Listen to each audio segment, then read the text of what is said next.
Hello again everybody, and a very warm welcome back on board. Today's video is all about the FSS Boeing 727 passenger variant for Microsoft Flight Simulator 2024.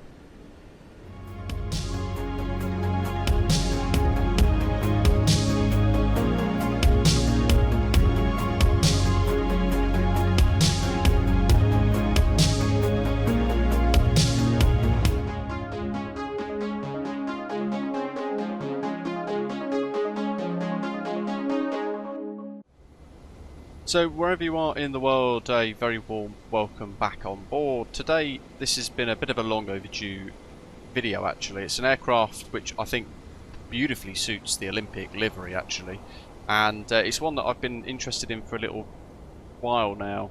It's been released in Microsoft Flight Simulator 2020 for a little while. It's also now compatible with MSFS 2024.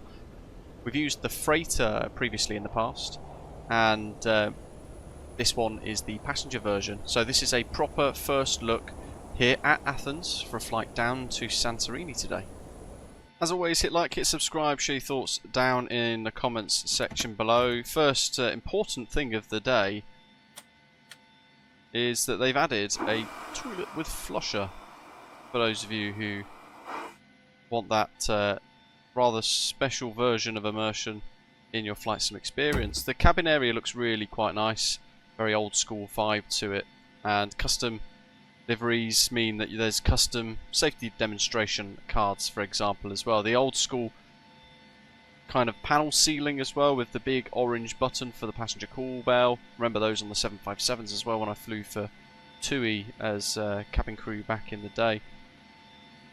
And a bit of a cabin divider here with a small business class section in that forward part of the aeroplane.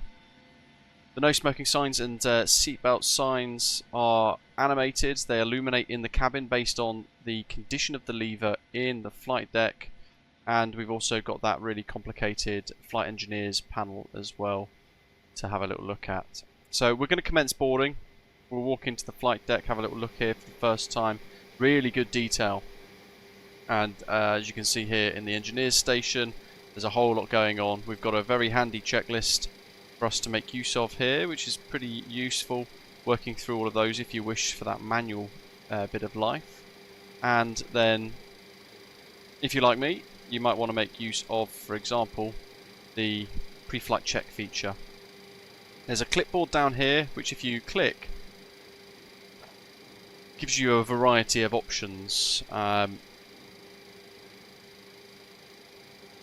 So you can, if you wish to, set an auto throttle switch, much like the beta version as well if you want to. And you can set a panel state of on GPU or on APU if you want to have a little bit of an easier start to your day.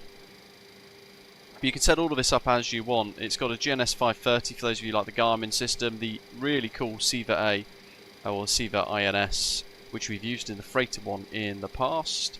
Today though, we're going to use the GNS XLS, which is this. We shall turn it on. Now, one of the things to bear in mind whilst it does a self-test is, before you turn it on, you want to go to the pre-flight area, and in this section at the top here, add in your SimBrief user ID if you want SimBrief route import. Now, the reason for this is because the FMS down here is linked to this tab here. So you set it, you press download, it'll then sync your flight plan. As you can see at the moment, I'm working through loading and fueling the jet, and in our pre-flight tab, and the FMS is already initialized. I've already got all of those set up ready to go as well because, well, I'm not particularly familiar with the aeroplane.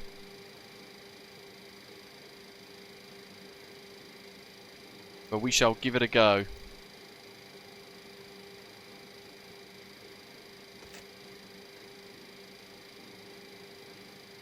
Once you're in, just to give you a bit of an idea of how to set this up, if you've never had a little look at it before, there's really good documentation online on the FSS documentation hub for what it's worth. But the initialization will come from the previous page. We press enter and we can see that flight plan loaded in here from SimBrief. And we can go ahead and select that flight that we're doing today. There's the basic route that we're flying, and we can press enter. It will load that all into the active flight plan.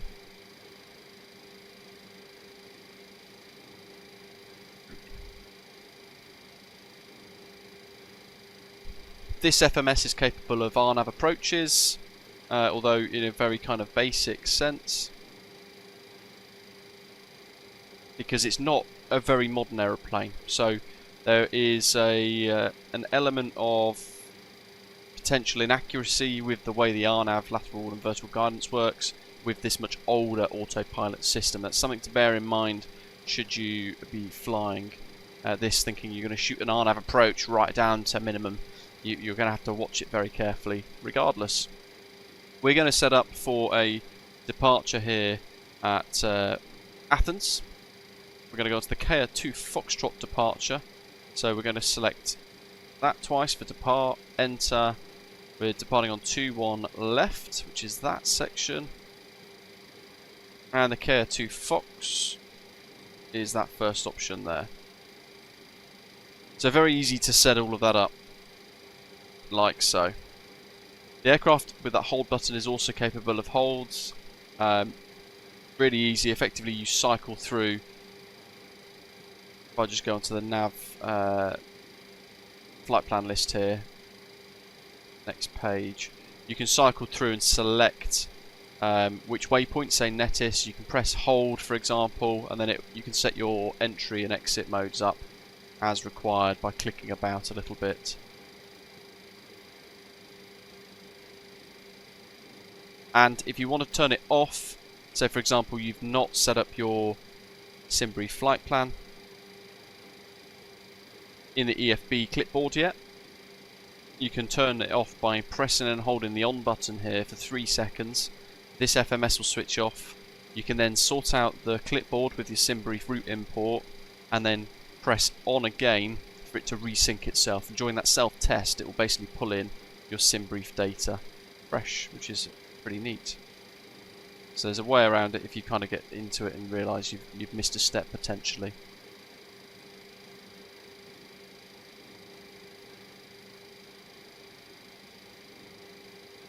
Because this is a super short flight, we're going to set up for the approach already. We're going straight to runway 15 and we're going to do a VOR approach, PEXAN transition, like so. And that is basically the star, which is why I've skipped the star input, because that whole approach area is actually the star that we're flying, the PEXAN 1 Charlie today. And then we've got 4 pages to our flight plan. There you go, you can see the initial approach fix, PEXAN's marked, FAF at Corax, missed approach point is on there, as well as a missed approach procedure, which is pretty swish. I'm going to go ahead and get everything set up for our flight today, and once we are ready to go, I'll reconnect with you guys. Awesome, so we are ready to go. The APU's fired up, flight plan's been checked. Hello, Captain. We are ready for pushback.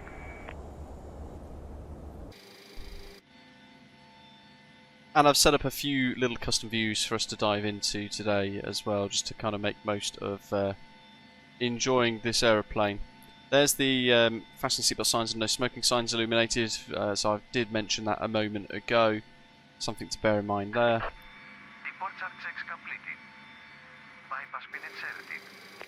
And the crew manager is just going through the before start checks for us, just to help with that familiarity. The beacon lights on, nav lights are on, all the lights and signs are set as required, and skids off.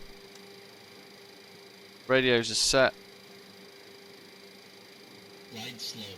And I've got the nav set to 15.0 for Kea out of Athens, just as a bit of a backup for us. And because we're using the FMS with our navigational system today, what I've actually done is recoupled it, so I've flicked it from nav to GPS to get that working. There is an AFIS feature here, so you can click Weather Graphics 1, Enter,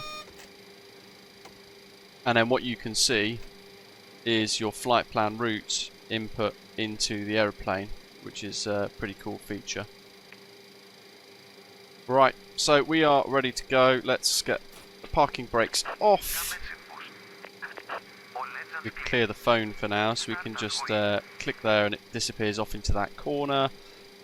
And the start sequence for this aeroplane is a little snazzy. You start 3, then 1, then 2. The controls for that are all the way up here. So we're going to go 3 to ground, flick that down. We're going to then observe things like the N2 begin to rise. The oil pressure warning light here will turn off. And through 20, there you go, through 20 we're going to throw fuel in. Now I remember from before, those temperatures up here used to get exceeded in the freighter that one time that I did fly it. But I do understand that they've made some big changes to how all of that is simulated. So we'll keep an eye for the startup of the exhaust temperature. There it is. It's fairly high still, but not terrible.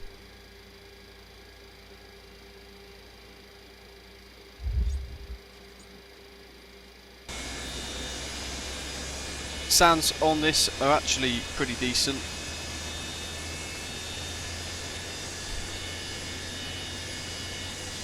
And I'm looking forward to seeing what they sound like in the air actually as well.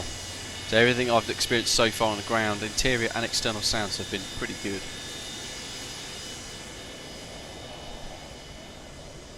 Start sequence for the 3 engines on the 727. Engine 3.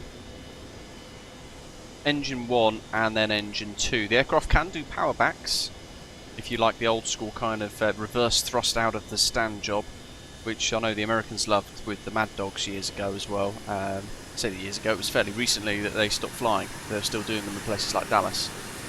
So that is a feature you can do in this jet.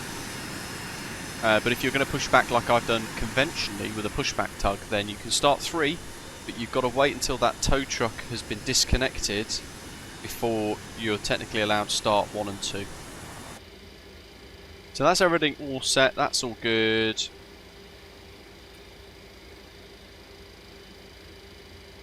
We can get that crew manager back up. I'm going to set flaps 15.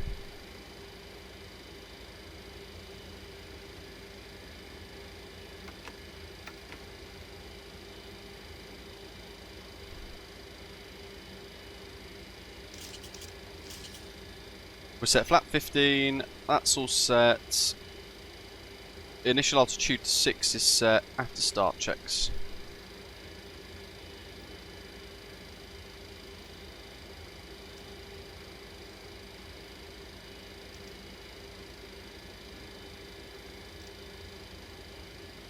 It's a good way of kind of learning the flow, because you can just sit and watch potentially.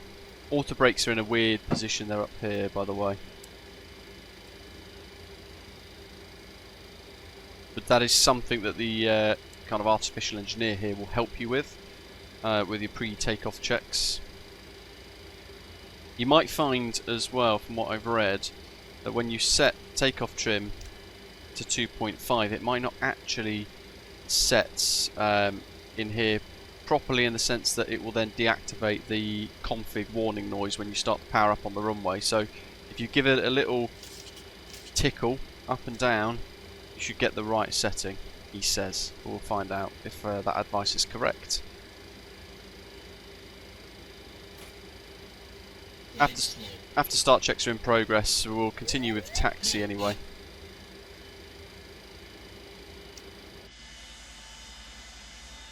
We do control surface checks.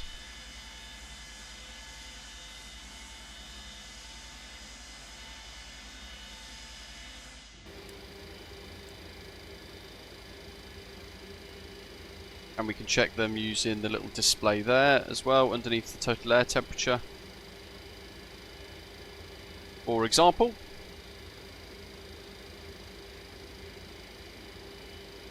brakes are off and we're going for 3 engine power, so taxi checks. Taxi lights are on.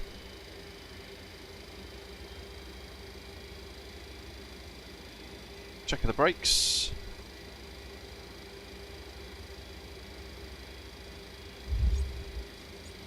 Before you depart, it would be a really good time to kind of go into the back here just check your cruise altitude is set correctly and your landing altitude is set correctly, because that'll be something that you might need to do manually yourself anyway.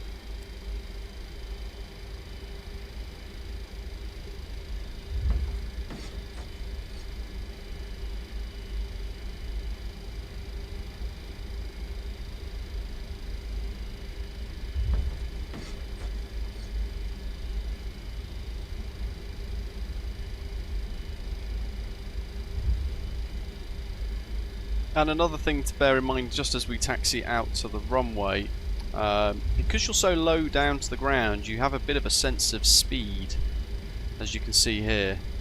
Now if we're in a 747 or an A380 for example, being a lot higher up, even an A350, you wouldn't necessarily get that sense.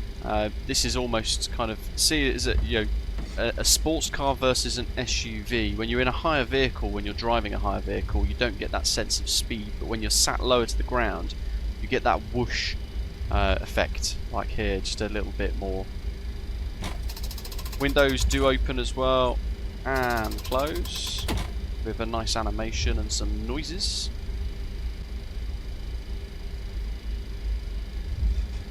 So today's flight is going to take me about 45 minutes.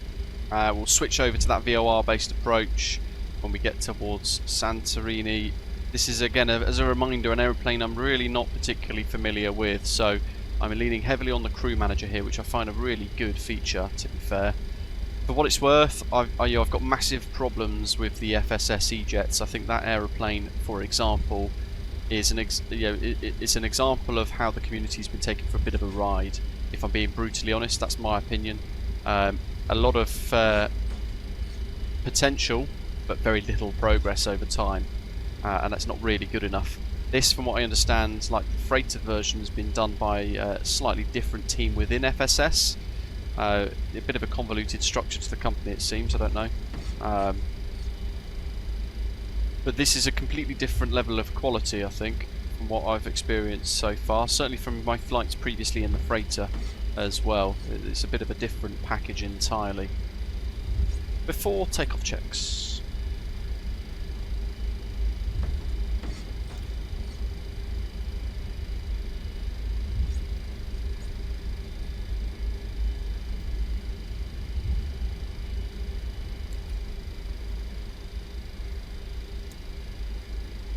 Pop the old transponder onto TARA.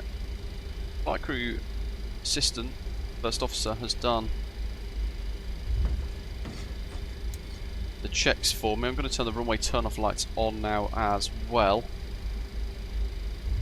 and just double check that auto brake is set to RTO. Anti-skids is all good. Continuous and the continuous ignition is on.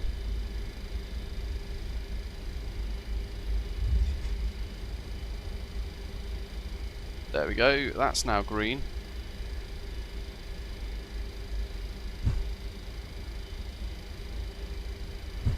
We'll hide that for now until our after takeoff checks. Again, I can't massively remember how to operate this,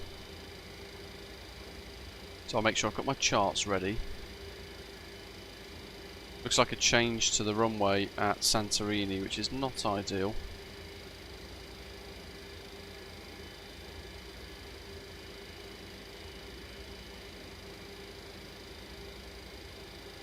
Bit more of a visually based VOR approach and stuff.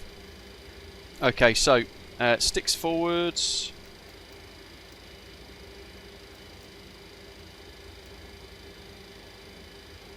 Now effectively we're going to apply power from what I've seen on the instructions, and we've got to get EPA set at 2.0 between 40 to 80 knots. Brakes are off. That might be the takeoff config flaps that I've mentioned before, so I'm going to just click set EPA trim again. Give it a little wiggle, see if that solves it. Yep. So sticks forwards, engines look stable.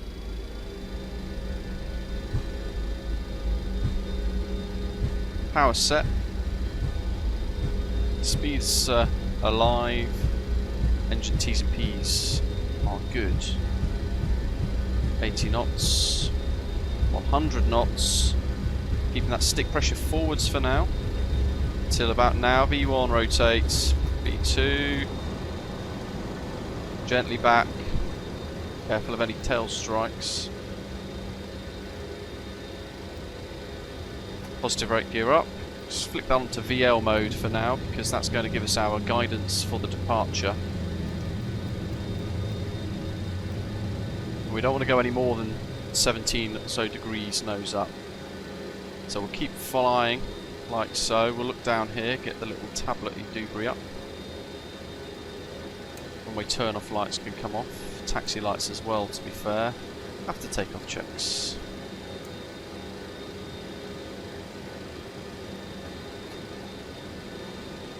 I'm going to set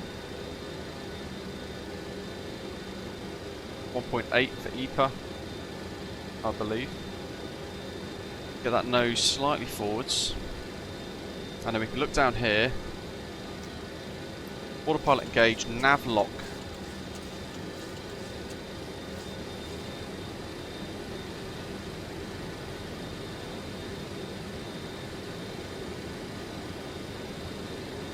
I've just thought that this moment in time, while we accelerate the aeroplane, I'll just turn the autopilot system off and I'll just hand fly as we accelerate to 250 knots.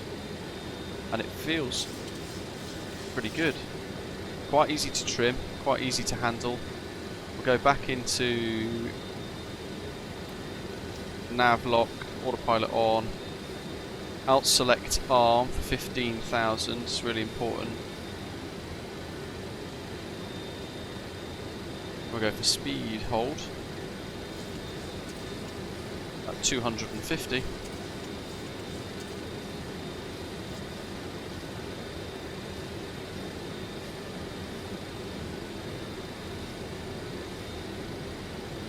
So as we said before, it's a fairly short flight today.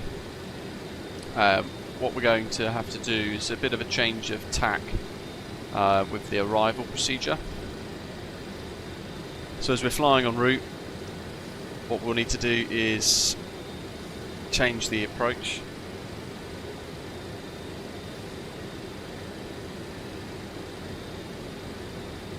So we can erase the approach.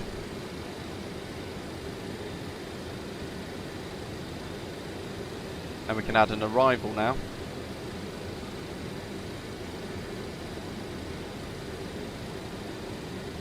Runway 33. Pexat 1 Alpha.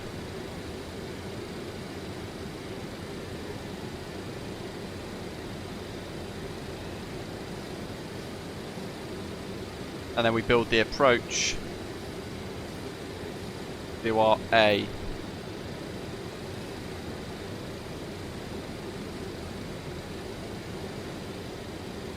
Now I have found, as is happening at the moment, that if you change the arrival for any reason whilst you're flying the departure, which I've had to do because this is such a short hop, the autopilot breaks and it starts to fly you back to the airport that you've just taken off from, which is a really annoying default autopilot thing in Microsoft Flight Simulator.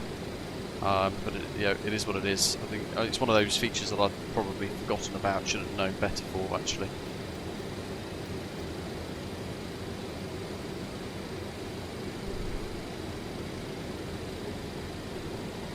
So I've got around it by doing a direct to the next waypoint, just to get it back on track. It won't accept the VOR Alpha approach with the SNI 1 or 2 transitions, unfortunately, so we won't have that guidance on the aeroplane in the AFIS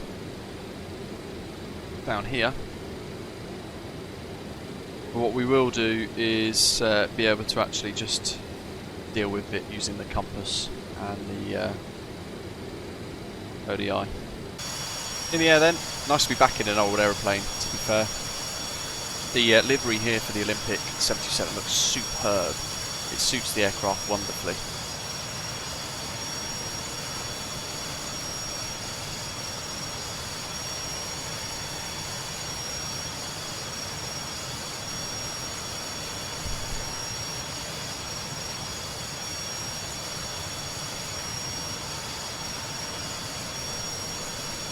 And while we are in the air,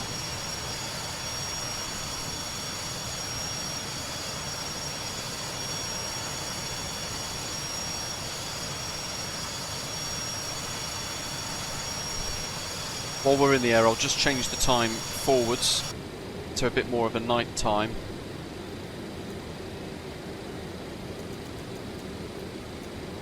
So you can see the flight deck lighting. There's a lot of very bright lights. And in the cabin environment,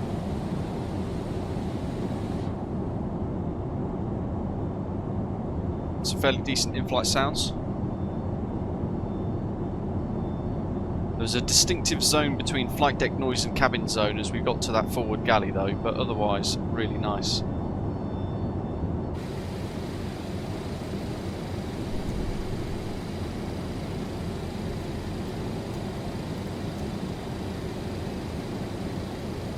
But in any case, we get back to local noise, local time,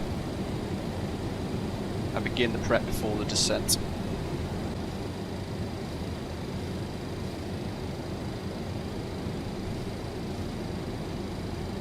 So we are almost at Santorini. Don't forget, there is, unless you select it in that clipboard EFB, there's no auto throttle in this, so you'll be operating the throttles manually throughout your flight. We drop down to 3,500 feet, ready to cross the VOR. We are going to set heading mode, turn knob, heading select.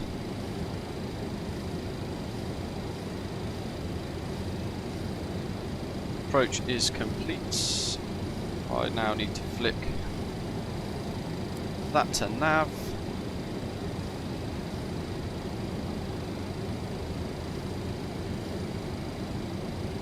And change the course to 117.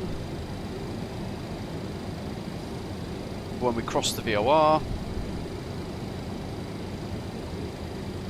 which is over the field, just going to bring that power down a little bit more. Set 3,000. Ready to go. We'll make sure we've got 10.4 and 10.4. Good. And then we'll fly on out to 8 miles. So there's our DME there.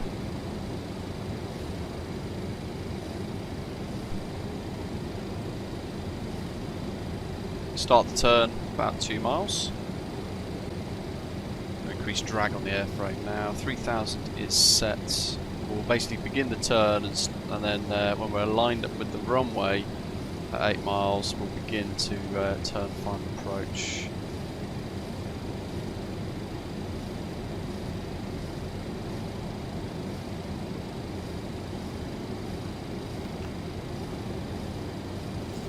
Lap 15.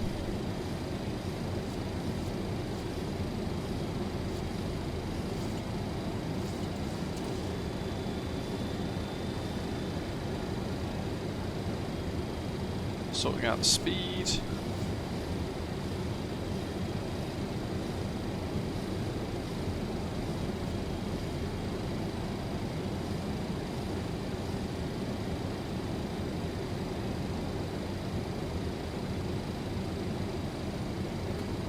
Let's go gear down. Laps 20. Landing checks. It's an offset VOR approach. Turn the autopilot off, we're visual of the runway now. Hand flying the jet. Just keep an eye on my speed there, because I've let that bleed off a bit too much. I want to keep the speed up a bit while we make our way in.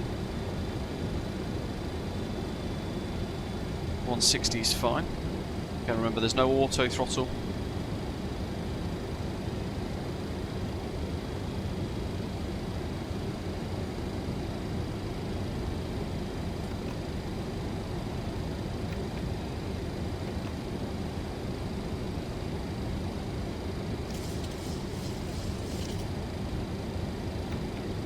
Flaps 30 is our final approach flaps. Landing gears down and green.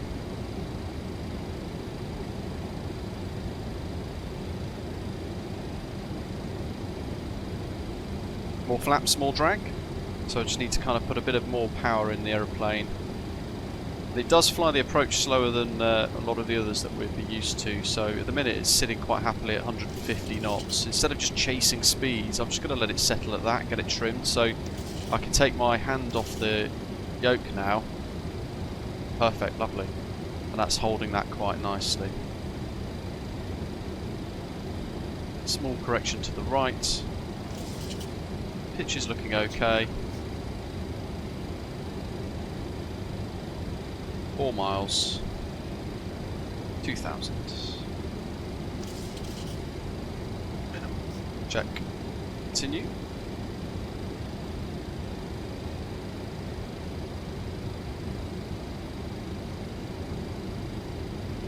Now we're getting a little closer. I'm just letting that speed bleed off a bit more.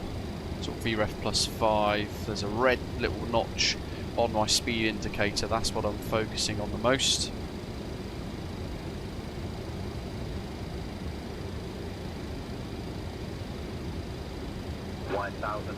It's a beautiful approach, this. I'm glad the runway has switched, because look at that, folks. This is 29 Palms Santorini. The link will be in the description down below as well. If I forget to put that in, then shout at me in the comments. But it is a beautiful bit of scenery. You've got all of the kind of main city area, the white town above on the hills.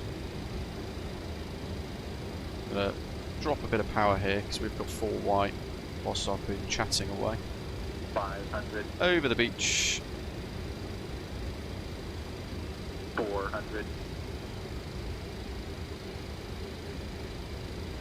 300.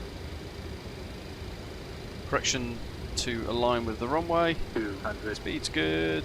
I'm happy with this. I know it's a little wide and high, 100. but we're otherwise good. 50, 40, 30, 20, 10. Touchdown. And reverse. It's very fun to hand fly this. Manual brakes, so auto brakes disarmed. I've got the reverser only on engine 3 operating, it seems. Might just be a keybind problem that I've set.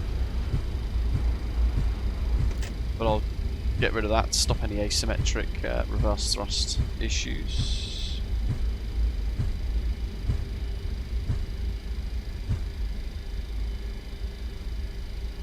I'll come to a good speed to vacate. And we'll call for the after landing checks. So we'll set flap 0.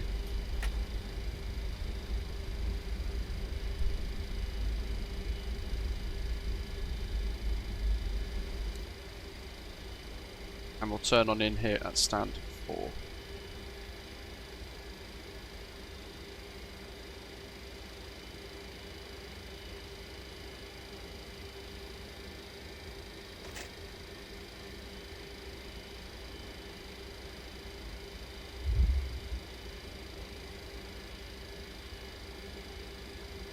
So yeah, actually overwhelmingly really enjoyable flight.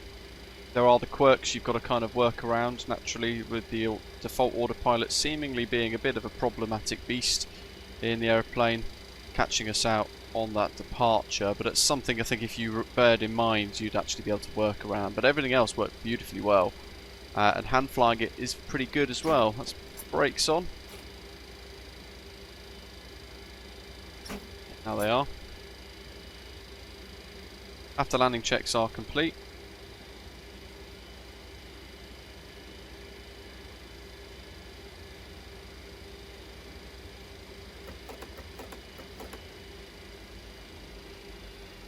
And then we can cut off the engines.